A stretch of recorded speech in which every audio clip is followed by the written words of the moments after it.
my soul. I live for you alone. Every breath that I... Notre Dieu est un Dieu qui est bon, c'est un Dieu de miséricorde, un Dieu qui pardonne, un Dieu qui tend la main, un Dieu de bonté. Alléluia. Est-ce que quelqu'un peut acclamer la grandeur de Dieu?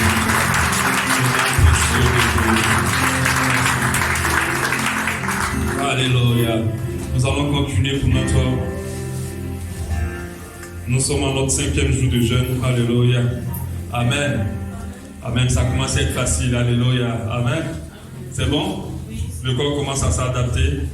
Nous sommes, pour ceux qui ne le savent pas, dans nos 12 jours de jeûne de chaque année pour confier notre année à Dieu, pour consacrer notre année à Dieu. Et le thème de cette année, c'est le cœur de Dieu, ma cible en 2021. Le cœur de Dieu, ma cible en 2021. Voilà, c'est notre thème de cette année. On a voulu prendre ce thème parce que cette année, nous voulons connaître Dieu de plus en plus. On veut le connaître tel qu'il est. Alléluia, on veut le connaître véritablement. Je vous salue dans le nom précieux de notre Seigneur Jésus. Nous allons incliner la tête et prier pour la parole ensemble. Seigneur, tu sais que je n'ai rien à dire à ton peuple, mais que c'est toi qui as à leur parler. Parle à chacun des personnes ici présentes. Emprunte ma bouche, emprunte mon corps et parle-leur, dis-leur ce que tu as à transmettre à chaque personne. Que personne, même les enfants, ne sortent de ce moment sans avoir reçu quelque chose de ta part. Un toucher, une parole, une restauration, une guérison, une transformation, Seigneur. C'est mon souhait, la joie pour quelqu'un qui est triste ce matin. Que ta parole soit libérée pour quelqu'un ce matin, pour celui qui est troublé, qui reçoive, pour celui qui est troublé, qui reçoive la paix ce matin. Que pendant que je serai en train d'enseigner, que ta puissance contenue dans ta parole soit libérée dans cette assemblée, afin que chacun soit touché puissamment par toi. Dans le nom précieux de Jésus, je te le demande, Seigneur, je te le demande avec humilité. Fais-le par ta grâce. Merci, Seigneur. Amen. Que Dieu vous bénisse. Alléluia. Donc nous sommes en train d'aborder ce thème qui est assez large. Le cœur de Dieu, ma cible en 2021. Ce thème est détaché en 3 parties. On a commencé à aborder la 3e partie qu'on terminera, la première partie plutôt qu'on terminera aujourd'hui. La première partie, c'est d'abord de connaître le cœur de Dieu, connaître son cœur. La 2e partie, c'est toucher le cœur de Dieu. Et la 3e partie, c'est avoir le cœur de Dieu. Alléluia. Et nous avons commencé avec connaître le cœur de Dieu. Avec connaître le cœur de Dieu, les autres orateurs l'ont abordé. On a compris que pour connaître le cœur de Dieu, il faut sonder sa volonté. Il faut savoir qu'est-ce qu'il veut. Alléluia. Quand on sait ce que quelqu'un veut dans son cœur, on connaît son cœur. Alléluia. Connaître son cœur, c'est qu'est-ce qu'il veut. On a vu aussi que connaître le cœur de Dieu, c'est de savoir qu'est-ce qu'il pense. Quelles sont ses pensées. Alléluia. On a compris que pour avoir accès à ce que Dieu veut et à ce que Dieu pense, il faut le lui demander. Il faut avoir une certaine intimité avec Dieu. Il faut méditer sa parole parce que sa parole nous révèle ce qu'il veut, ce qu'il pense à la base. Il faut avoir une relation assez rapprochée avec le Saint-Esprit parce que le Saint-Esprit de Dieu nous révèle ce que Dieu veut et ce que Dieu pense. Alléluia. Et c'est très important de savoir le cœur de Dieu pour notre vie, le cœur de Dieu pour tout ce que nous vivons. Connaître le cœur de Dieu aussi, nous le connaissons au travers aussi de connaître son caractère. Alléluia. Plus nous connaissons le caractère de quelqu'un, plus on connaît son cœur, comment il fonctionne. Le cœur d'une personne ne peut pas être détaché de son caractère. Alléluia. Donc il est très important pour nous de connaître qu'est-ce qu'il fonde, quels sont les traits qui fondent le caractère de Dieu. Quels sont les traits qui fondent le caractère de Dieu. Alléluia. La dernière fois, j'avais donné quelques traits, mais il est très important pour nous de savoir quels sont les traits qui fondent le caractère de Dieu. Ces traits-là sont non seulement mentionnés dans la parole de Dieu, mais elles sont révélées par des adorateurs dans la parole. Elles sont connues par ceux qui ont une certaine intimité avec Dieu. Quand tu as une certaine intimité avec Dieu, tu commences à comprendre comment son cœur fonctionne. Quand tu es habitué à quelqu'un, tu commences à savoir comment son cœur est et comment ça fonctionne et comment tu dois toi maintenant fonctionner avec lui. J'ai précisé qu'il est très important pour nous de connaître le cœur de Dieu, de le toucher. J'ai dit la dernière fois que les chrétiens se sont beaucoup concentrés à demander à Dieu. Mais ils n'ont pas compris que le véritable secret, c'est de toucher le cœur de Dieu. Si tu touches le cœur de quelqu'un, il va te donner au-delà de ce que toi-même tu n'as jamais imaginé, toi-même tu n'as jamais pensé. Je vais vous donner l'exemple de cette nounou-là, dont la maîtresse ou la patronne lui avait offert une Mercedes. Je dis que ce n'est pas parce que la nounou faisait juste son travail qu'elle a eu cette Mercedes. C'est parce que la nounou avait réussi à toucher le cœur de sa maîtresse. Alléluia. Aucune personne ne donnerait une Mercedes à sa servante. Alléluia. À condition que la servante qui n'était pas dans sa maison juste pour un salaire. Elle a travaillé au-delà de son salaire. Et elle a touché le cœur de sa patronne. Et donc quand tu voyais cette image, la nounou était tellement désemparée. La maîtresse lui passe et dépasse une Mercedes. Et puis la maîtresse lui jette une clé. Et quand elle attrape la clé, bon, elle se dit, bon, ma maîtresse me demande certainement de ranger la clé. Et puis la maîtresse dit, ça là c'est pour toi. Mais la nounou a failli devenir dingue. Alléluia. Mais elle est arrivée à ce niveau-là à cause de quoi? Parce qu'elle a touché le cœur de sa maîtresse. Aucune personne ne peut faire cela. La nounou vient juste pour travailler, la ménagère vient juste pour travailler pour un salaire fixe. Et plusieurs qui demandent à Dieu restent à ce niveau-là. Toujours un salaire fixe. Toujours ce qu'ils veulent. Et nous avons compris que nous devons quitter la main de Dieu et viser le cœur de Dieu.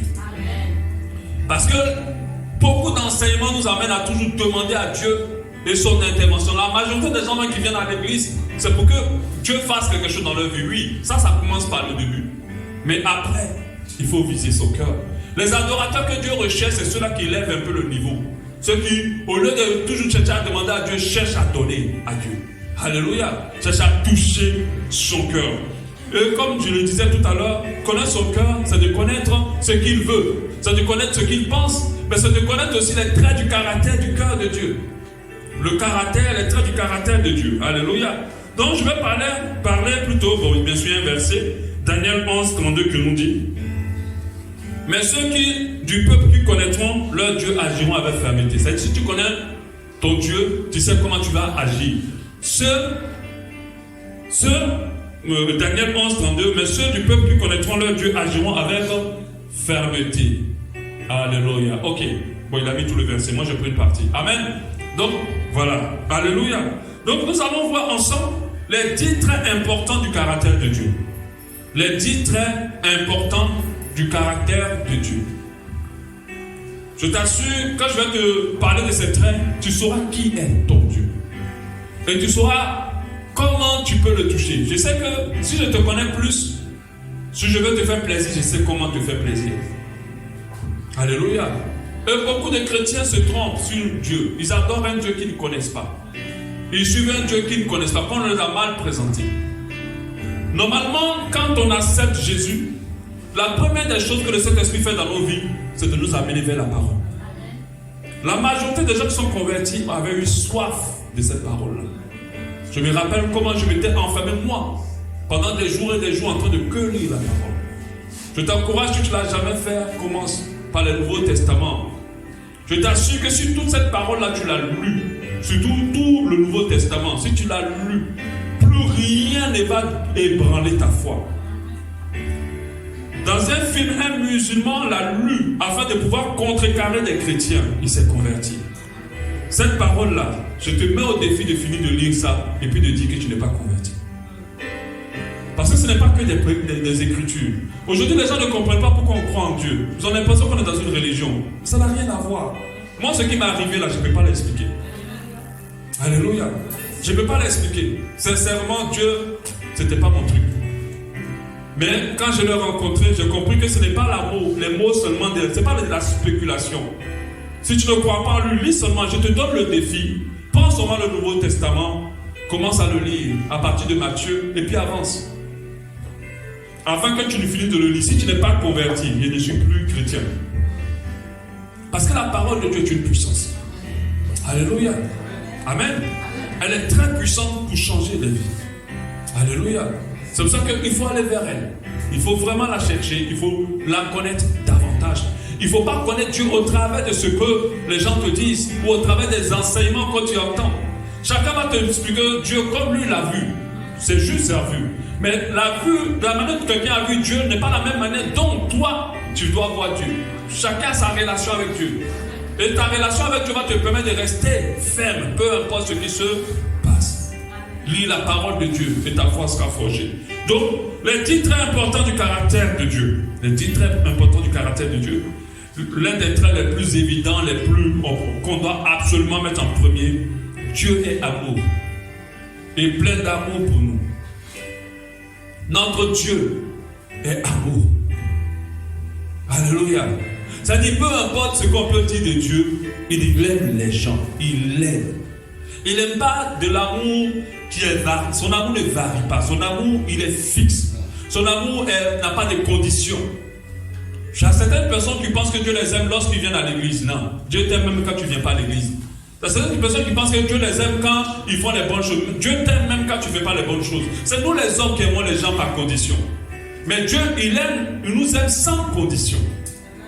Alléluia. Avant même qu'on ne naisse, il nous aimait déjà. Avant même qu'on entende parler de lui, il nous aimait déjà. Pendant qu'on était en train de faire les pires bêtises du monde, il nous aimait. Et il continuera à nous aimer. Quand tu connais ce trait de caractère de Dieu, tu connais bien Dieu. Tu commences à savoir à quel Dieu tu as affaire. Amen.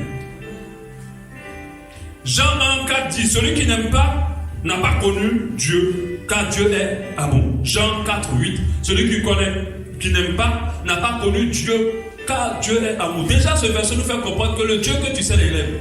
Quand toi tu n'aimes pas, c'est que tu ne le connais pas. Et sache que tu ne peux pas toucher son cœur. Alléluia. Il nous dit d'aimer même nos ennemis. Il aime même ceux qui nous persécutent. Je sais que j'ai donné un enseignement dessus où je disais Dieu aime aussi notre ennemi. C'est un enseignement qui choque, mais c'est la vérité. Parce que tout le monde secrètement souhaite que Dieu frappe son ennemi. Mais Dieu l'aime aussi. Dieu veut le sauver lui aussi. Alléluia. Donc, nous devons comprendre que Dieu est amour. C'est l'amour de Dieu qui a déclenché toute l'histoire dans laquelle nous sommes. Jean 3,16 dit, car Dieu a tant aimé le monde. Tu dois comprendre que le cœur de Dieu, c'est un Dieu d'amour. Il t'aime. Beaucoup de personnes le suivent sans ressentir cet amour-là pour eux. Ils pensent que leur relation avec Dieu, c'est une relation de mérite. Donc ils font beaucoup de choses, ils se mettent pour se sanctifier, ils se sanctifient parce que si je me sanctifie, alors Dieu va m'aimer. Non, Dieu t'aime même quand tu ne te sanctifies pas. Mais je n'ai pas dit que c'est une raison pour ne pas te sanctifier, mais il t'aime même quand tu ne vis pas droitement. Alléluia. Ce que Dieu attend de toi, ce n'est pas que tu réussisses, mais c'est que tu te battes toujours à vouloir réussir. Il veut te trouver à l'ouvrage de la sainteté et non pas d'enforcement dans la sainteté. Il nous connaît, on est failli. Alléluia. Il est amour. Dès que tu réalises ce trait de caractère de Dieu, je te dis, tu réalises beaucoup de choses. Déjà pour ta vie. Parce qu'on ne peut pas donner de l'amour si on n'a pas accepté l'amour de Dieu. Tu ne peux pas transmettre de l'amour si tu ne réalises pas que Dieu t'aime tel que tu es. Tu ne peux pas aimer les gens parfaitement si tu n'as pas réalisé comment Dieu t'aime toi.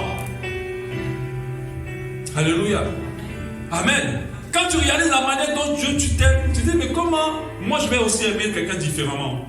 Dieu, des fois, j'ai fait des bêtises. Il passe à autre chose. Des fois, même tu pêches, il te bénit le lendemain. Il y a d'autres qui pensent que s'ils prient, ils ne prient pas pour dormir, ils sont en danger. Non. Même quand tu ne pries pas pour dormir, Dieu te protège. Parce qu'il est amour. Il t'aime. Alléluia. Il est amour. Donc, d'autres ont comme l'impression qu'ils doivent tout tirer de Dieu. Il y a des gens qui chantent pour que Dieu leur donne des choses que Dieu lui-même veut leur donner. Amen. Alléluia. Si nos enfants voient seulement que tout ce que je dois prendre avec papa ou maman, je dois toujours faire des efforts pour ça, pour ça, pour ci. Si l'enfant met une relation de mérite entre nous, ce n'est pas trop bon. C'est vrai qu'il y a des choses qu'il faut pour éduquer l'enfant dans le travail, dans la rigueur. Il faut dire, je te donne parce que tu as fait ci. Mais il y a notre amour n'est pas conditionné pour notre enfant. Il n'y a aucune condition. On voit des mamans qui vont pleurer devant les prisons pendant que les enfants font des choses les plus terribles, les ont humiliés, les ont frappés. Mais quand devant un enfant en prison, il pleure, dit non, pardonnez, laissez-le. Parce que son amour pour son enfant n'est pas conditionné par ce qu'il fait. Amen. Quand tu réalises l'amour de Dieu, tu commences à connaître le cœur de Dieu. Et quand tu réalises son amour, tu commences à réaliser qu'il aime aussi l'autre. Parce que c'est quelque chose que beaucoup n'intègrent pas beaucoup dans leur esprit.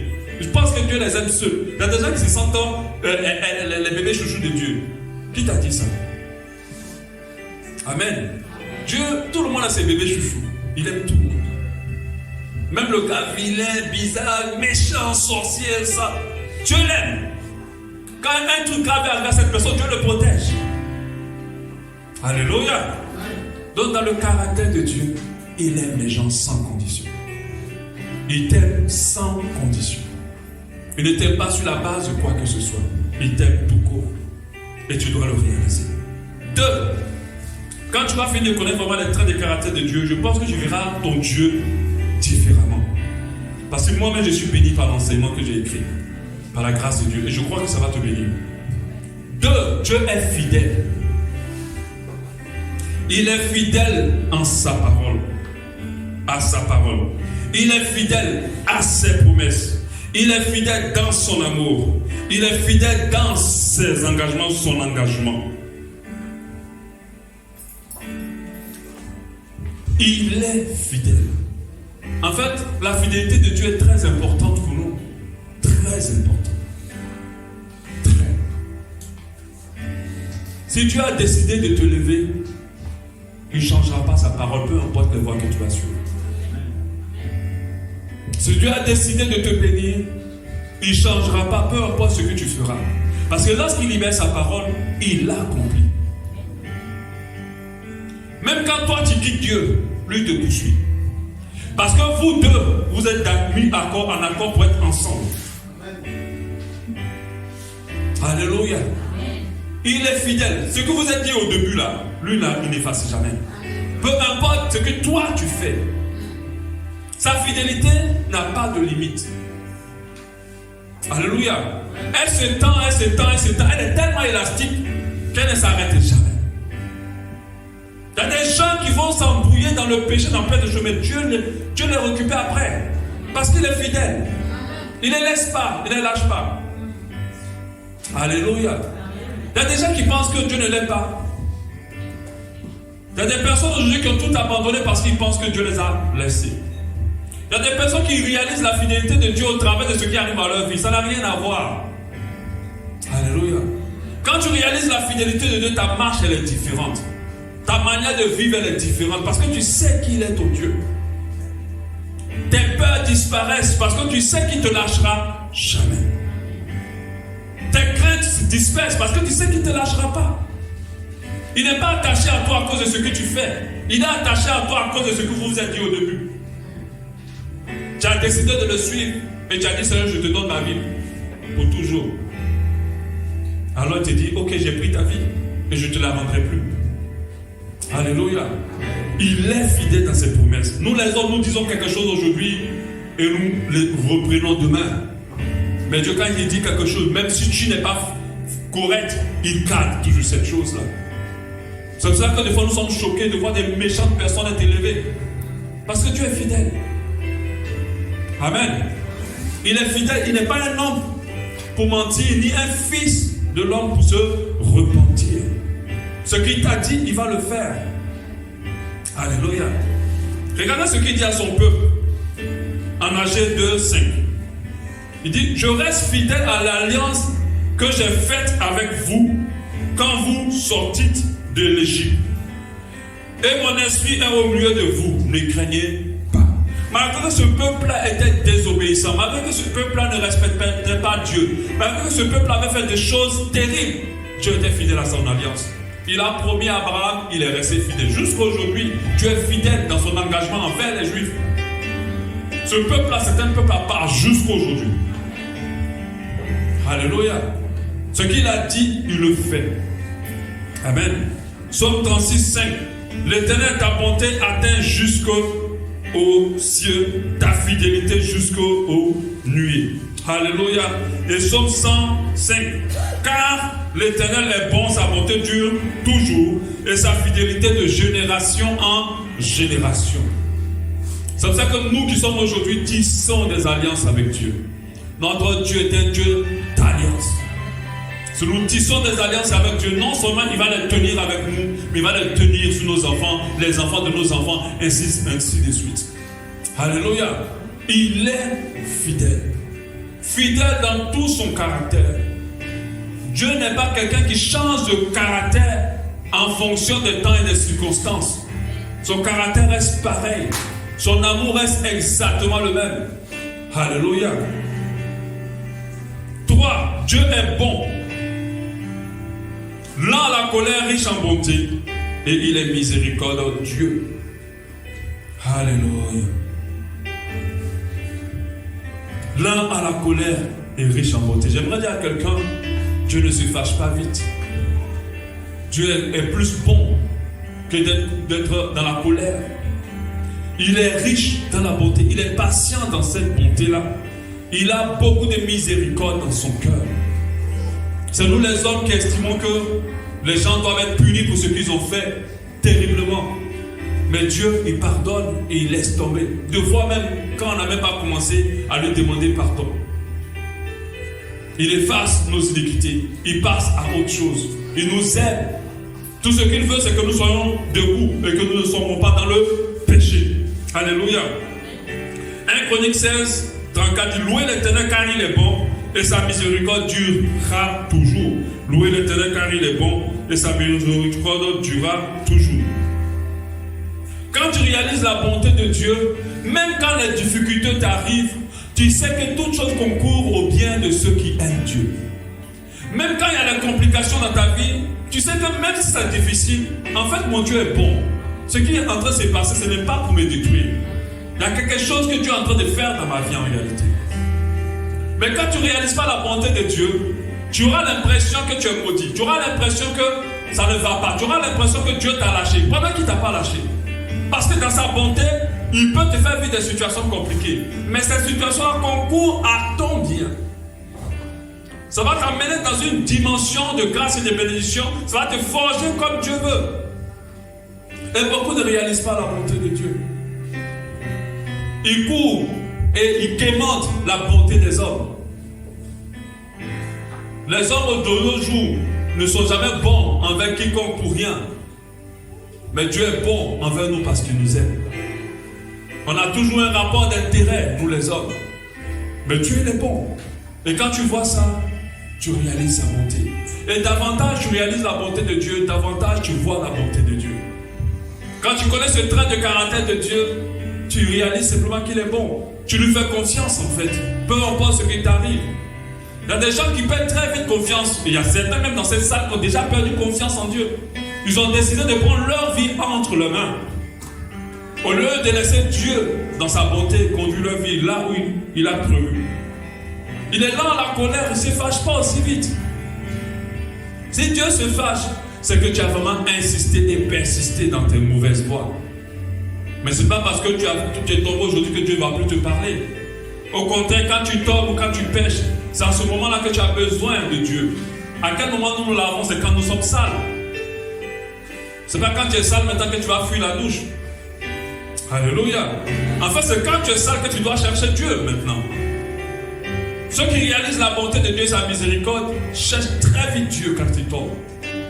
Dès qu'ils ont très vite, je dirais que la chose n'est pas allée, la seule foi que dans leur cœur, Dieu où tu es. Ils vont dans sa face, ils se repentent. Et ils réalisent sa bonté les remplir, sa miséricorde les couvrir. Et ils se sentent bien à nouveau. Alléluia. C'est ça le cœur de Dieu. Nous les hommes, nous avons peur de miséricorde dans nos cœurs. Je vous l'ai dit plusieurs fois.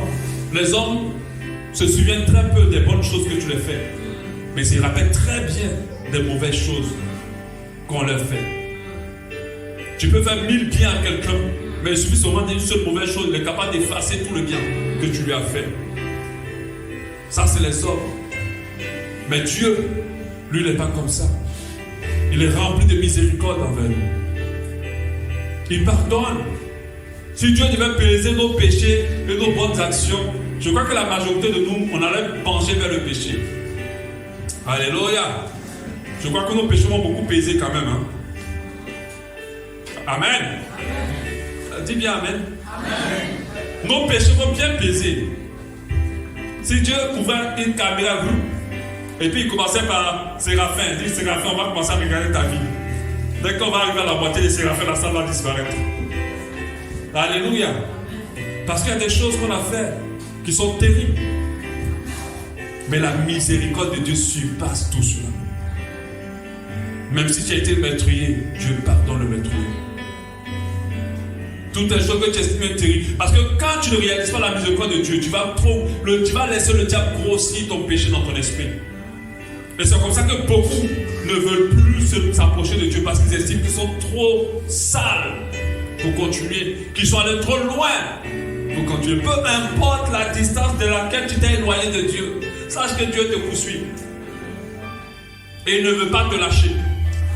Il t'a gagné durement, il ne veut pas te perdre. C'est pour ça qu'il est miséricordieux. Quand tu pardonnes toujours le péché de quelqu'un, c'est parce que tu tiens à cette personne.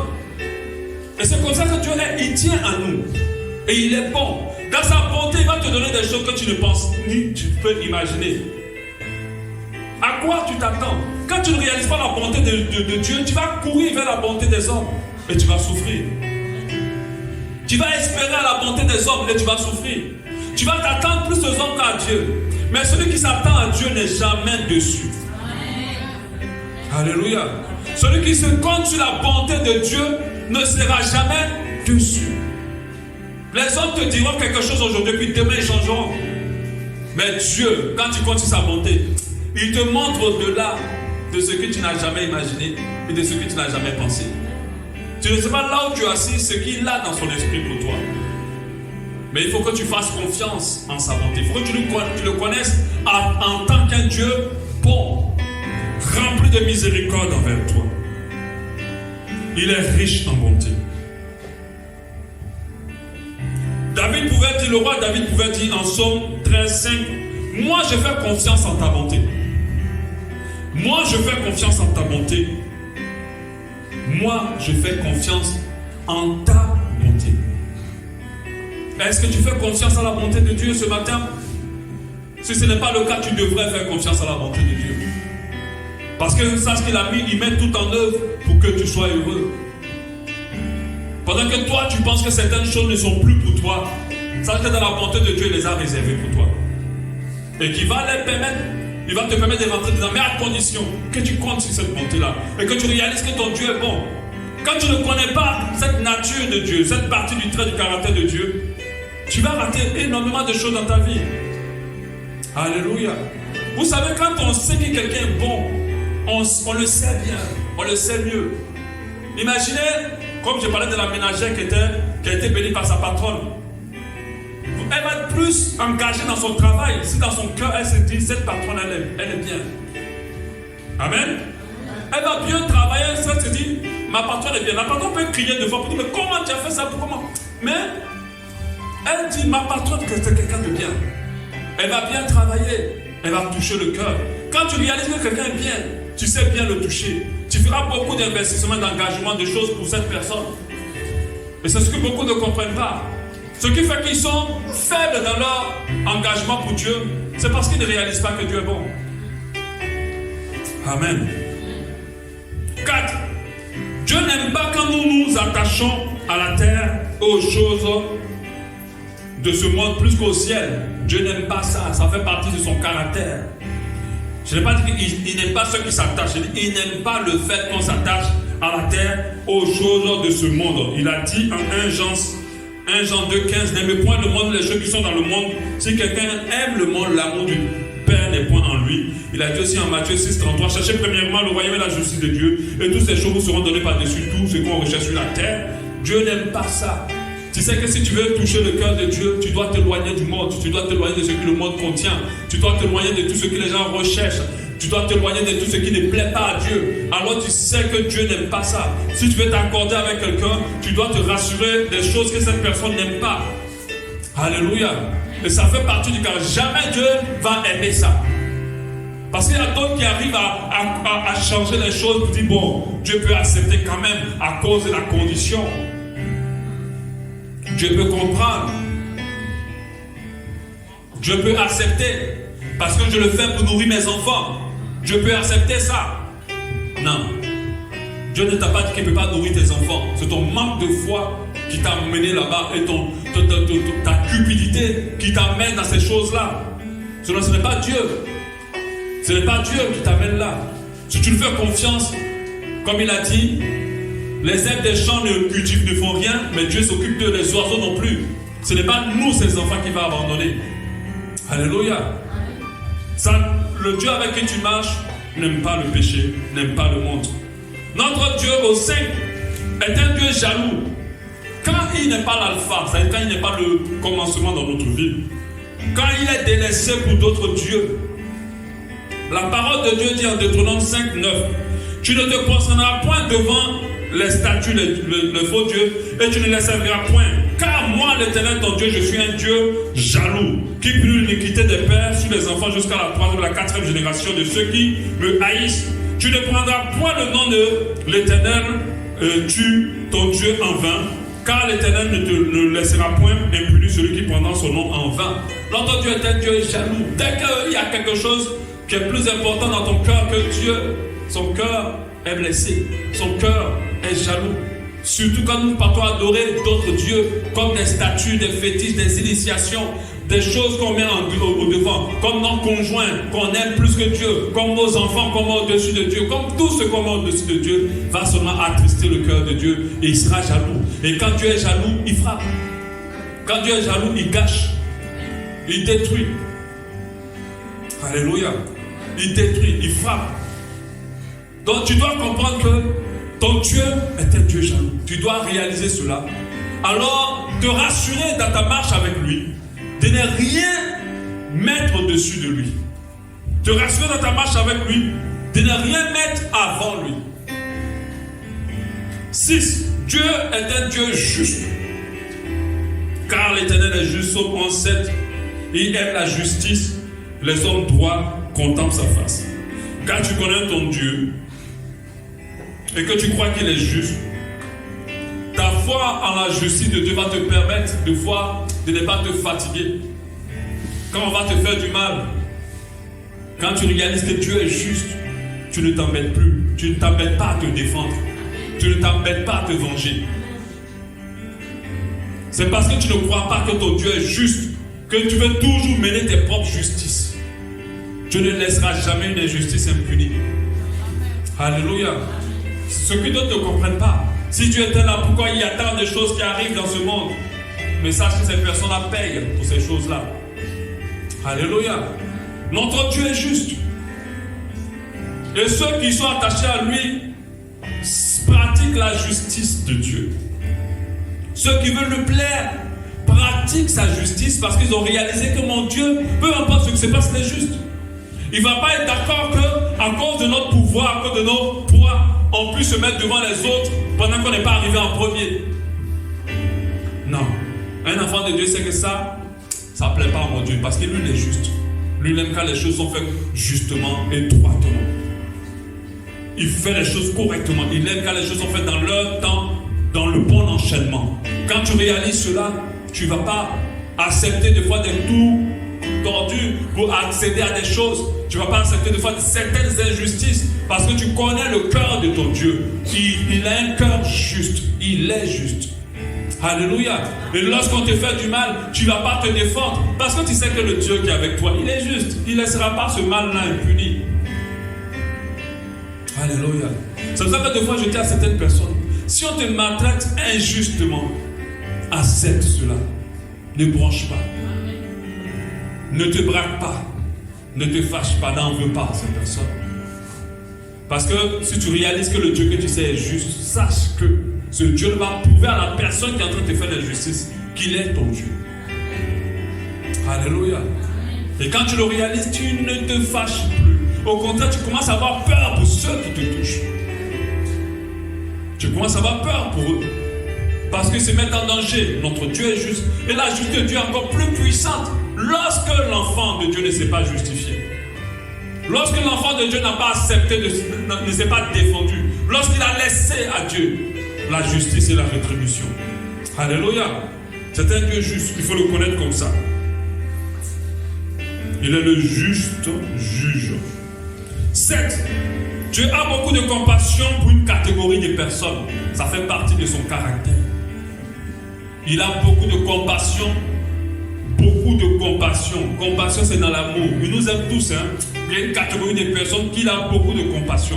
C'est pour ça que vous voyez dans la Bible, on dit Jésus ému de compassion. Il n'était pas ému de compassion pour tout le monde. Il était ému de compassion pour une catégorie de personnes. Alléluia. Dieu a beaucoup de compassion pour les veuves. Quand tu connais ton Dieu, ne crée pas des problèmes à une veuve. Ne touche pas une veuve. N'aie pas un problème avec une veuve. Il a beaucoup de compassion pour les orphelins. Si quelqu'un n'a plus son père et sa mère, un enfant qui n'a plus son père et sa mère, si tu es sa belle-mère, si tu es ça, veille à ne pas faire du mal à cet enfant-là. Parce que Dieu a beaucoup de compassion pour les orphelins. Il a beaucoup de compassion pour les étrangers. Quand tu lis la Bible, à plusieurs reprises, Dieu parle des étrangers. Celui qui n'est pas dans son pays, fais attention. Il ne faut pas les toucher. Il a beaucoup de compassion pour les personnes malades. Donc tous ceux qui vont aider les malades, tous ceux qui vont faire du bien aux gens malades, toucheront le cœur de Dieu. Il a beaucoup de compassion pour les enfants. Il a dit, laissez venir à moi les petits enfants. Et tous ceux qui maltraitent les enfants, qui leur font du mal, ne connaissent pas leur Dieu. On voit des gens qui prient à l'église, qui chantent, mais à la maison, chez eux, ils maltraitent des enfants. Parce que ce n'est pas leurs enfants. Parce que c'est l'enfant de ma soeur, parce que c'est l'enfant de mon fils. C'est cet enfant-là maintenant que tu devenu le boy ou la bonne dans ta maison. Tes propres enfants ne le font pas pareil. Fais attention. Tu ne connais pas ton Dieu. Dieu a beaucoup de compassion pour ces enfants-là. Alléluia pour les enfants. Il a beaucoup de compassion pour les gens en prison. Il a beaucoup de compassion pour les pauvres, les personnes qui manquent de tout. Il a beaucoup de compassion pour les gens rejetés et maltraités. Il a beaucoup de compassion pour ceux qui ont faim et soif. Alléluia. Il a beaucoup de compassion pour une catégorie de personnes. C'est pour ça que quand tu vois quelqu'un dans la rue qui n'arrive pas à s'en sortir, sache que ton Dieu l'aime. Et il est ému de compassion déjà pour cette personne. C'est pour ça que Jésus a dit à ses disciples, j'avais faim, j'étais en prison, ainsi de suite, vous ne m'avez pas. Pour faire comprendre aux gens qu'il y a une catégorie de personnes que Dieu aime tellement et qui veut que nous puissions nous orienter vers eux. Quand tu connais le cœur de ton Dieu comme ça, sensible, parce que nous avons tous des sensibilités par rapport à des catégories de personnes. Alléluia. Nous avons tous des sensibilités par rapport à des catégories de personnes, tous. Il y a d'autres qui sont très sensibles par rapport aux enfants. Il y a d'autres très sensibles par rapport aux pauvres, d'autres très sensibles par rapport à ça. Et ça, sachez que Dieu aussi a ses sensibilités par rapport aux catégories de personnes. Et quand nous le savons, nous veillons non seulement à ne pas toucher ces personnes-là, mais nous veillons aussi à pouvoir être un instrument que Dieu va utiliser pour ces personnes. Alléluia. Parce que c'est là qu'il se trouve. Ça fait partie de son caractère. Marc 2:8. Jésus est ému de compassion pour cette foule. Car voilà 3 jours qu'ils sont près de moi et ils n'ont pas mangé. J'ai dit tout à l'heure, la compassion pour ceux qui ont faim. Ému de compassion. Dieu n'aime pas le péché, il est saint. Ça fait partie aussi de son caractère. Dieu châtie ceux qu'il aime quand ils lui désobéissent. Alléluia. Amen. Tu dois comprendre que dans son caractère, c'est un Dieu qui n'aime pas la saleté. C'est un Dieu qui est saint et saint. Dans son caractère, c'est un Dieu qui n'aime pas le péché. Alléluia. C'est un Dieu qui ne fricote pas avec tout ce qui est souillure. Dans son caractère. Si tu ne connais pas ce trait de caractère de Dieu, tu vas penser qu'il tolère certaines choses, mais il ne les tolère pas. Il n'est pas dedans. Quand tu connais ce trait de caractère de Dieu, tu sais qui il est, alors tu sauras comment toucher son cœur. C'est un Dieu saint. Et sache qu'il châtie ceux qu'il aime. De fois, quand tu sens des sanctions de Dieu dans ta vie, sache qu'il t'aime. Sache que c'est par amour qu'il le fait. Et comme je l'ai dit, quand tu réalises l'amour de Dieu, tu sais que tout chose concourt au bien de ceux qui aiment Dieu. Job 5:17 dit, heureux l'homme de Dieu, l'homme que Dieu châtie. Et puis il ne méprise pas la correction de tout-puissant. Mais d'autres, pendant qu'ils sont châtiés par Dieu, ils se révoltent, ils abandonnent tout, ils quittent tout, ils lâchent tout. Pendant que leur vie et leurs décisions sont de mauvais choix, de mauvaises vies. Ils ne comprennent pas pourquoi ça n'avance pas, mais sauf qu'ils n'ont pas l'humilité de reconnaître que c'est eux qui sont dans cette position. Mais Dieu ne te laissera jamais. Moi, je ne laisserai pas mon enfant en train de grandir dans la bêtise. Si c'est 1000 fois je dois le frapper ou le châtier, 1000 fois je le châtierai. Parce que je l'aime. Et que je veux qu'il change. Ce qui t'arrive aujourd'hui, c'est toi. Ne méprise pas la correction de Dieu. Tire la leçon que tu as tirée dedans et applique-la dans ta vie. Et tu réaliseras que ton Dieu est bon avec toi. Mais sache aussi qu'il est saint. Et qu'il ne peut tolérer que tu vives dans ce qui ne glorifie pas. 9. Dieu fait grâce aux hommes et il résiste aux orgueilleux. Alléluia. C'est-à-dire que quand tu connais ton Dieu, tu sais qu'il ne marche pas avec ceux qui sont orgueilleux. Je me rappelle un jour, sans donner beaucoup de détails, quelqu'un nous avait prêté de l'argent. Et on avait pris cet argent-là pour faire quelque chose avec. Et derrière nous, la personne et une autre personne sont allées raconter partout qu'on a pris l'argent, on ne veut pas rembourser, on ne veut pas ceci, on ne veut pas cela. Pendant que la personne nous a dit, vous pouvez garder après. Quand on a voulu rembourser, elle a dit, vous pouvez garder. Après, ils sont allés raconter là-bas, partout, oh, on a pris l'argent, on a fait ceci, cela. En bon, hein, nous les orgueilleux là, en bon, pas trop orgueilleux, mais nous les autres qui sont des fois piqués par l'orgueil. Je dis, non, moi je vais rembourser cet argent. Ma femme m'a déjà dit, alors va à la banque, sors cet argent, va le donner à la personne. Et puis Dieu a dit, je résiste aux orgueilleux. Laissez-les vous humilier. Laissez-les vous prendre pour des gens qui sont pauvres. Ne remboursez pas. Elle a dit que non. Prenez, laissez. Il a dit, si vous remboursez cet argent, c'est vrai que les gens vont comprendre que vous avez un peu d'argent, mais sache que moi je me retire de vous. Par rapport à la bénédiction que je vais vous accorder. Deux fois, il faut laisser les gens te mettre par terre. Même quand ils t'ont un peu poussé, mais toi, mets plonge par terre. Amen. Alléluia. Parce que Dieu relève ce qu'on rabaisse. Amen. Dieu relève ce qu'on rabaisse. Et ça, si tu connais ce trait de Dieu, à chaque fois que tu juges ton comportement, pour te rassurer, j'espère que ce n'est pas par orgueil que je le fais. Parce que Dieu, dans son caractère, il n'accompagne pas l'orgueilleux. Il n'est pas avec l'orgueilleux. Il est avec celui qui est humble. Et il élève celui qui est humble encore plus. Alléluia. On va voir le dernier trait de caractère. Dieu aime être adoré. Je suis en train de partir vite parce qu'il faut qu'on termine ça aujourd'hui. Dieu aime être adoré. Il aime l'adoration. L'adoration, c'est pas venir faire je reconnais comme les gens qui font là. Ils tirent la bouche et puis ils changent, je vous connais. C'est pas ça l'adoration. L'adoration, c'est une vie qui reconnaît que Dieu est au-dessus, que Dieu est glorieux, que Dieu est magnifique. C'est-à-dire que tu le ressens, tu le réalises dans ton cœur véritablement. Il aime être le premier de votre vie. Il aime être le centre de votre vie. Il aime être au-dessus de tout dans votre vie. Alléluia. Il aime l'adoration. Il aime quand nous l'adorons. Son cœur aime l'adoration. Je me rappelle de cet homme de Dieu, l'apôtre Niabo, qui était ici, qui a parlé de comment Dieu ne veut même pas partager un petit bout de son adoration avec quelqu'un. Ça peut faire rappeler l'enfant. L'enfant, quand il a un gâteau au pu, il ne veut pas partager. Et puis des fois, j'ai vu des enfants qui te coupent un petit bout comme ça avec les ongles, et puis te donnent. Tu sens vraiment qu'il ne veut pas partager son gâteau. Hein? Ouais, on a déjà vu quand on était petit. Ou des fois, le bonbon, il a des cassages comme des petits bouts là. Tiens, toi tu sais qu'il ne veut pas partager. Et Dieu, il est comme ça. Son adoration, il ne veut partager avec personne. Et il aime être adoré. Quand tu commences à adorer Dieu, que ce soit dans la loi, que ce soit par ta vie, quand tu commences à lui rendre toute la gloire avec des paroles ou par ta manière de vivre, tu touches quelque chose de sensible dans le cœur de Dieu. Alléluia. Amen. Voilà les traits de caractère du cœur de Dieu. À partir de demain, nous allons commencer à voir comment toucher le cœur de Dieu.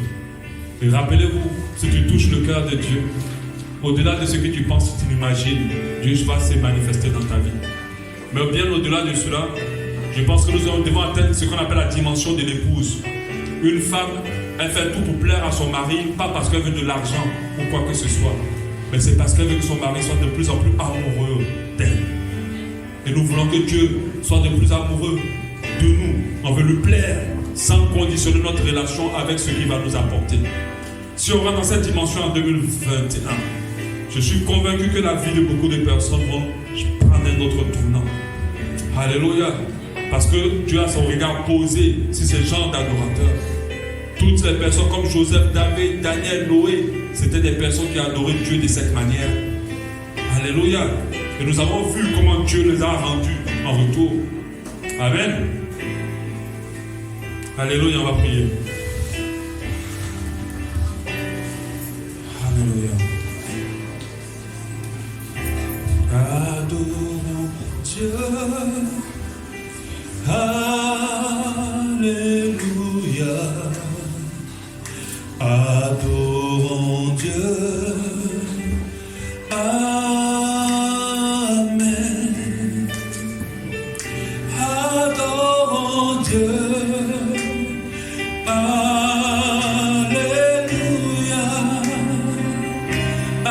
Adorons Dieu.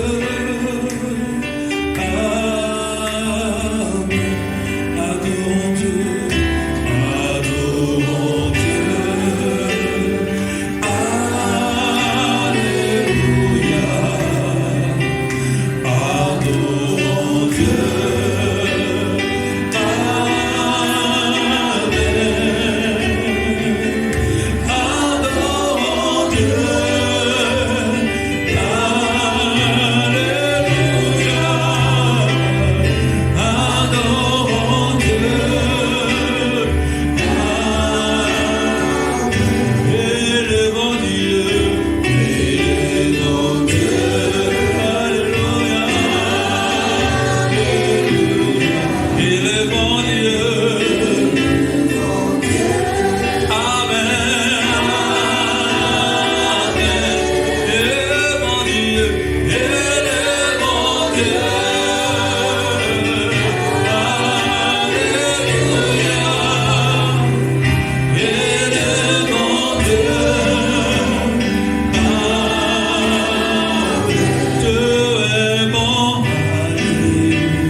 Donne-moi de réaliser tous ces 10 traits de caractère de ton cœur. Vraiment de les réaliser profondément dans mon être entier.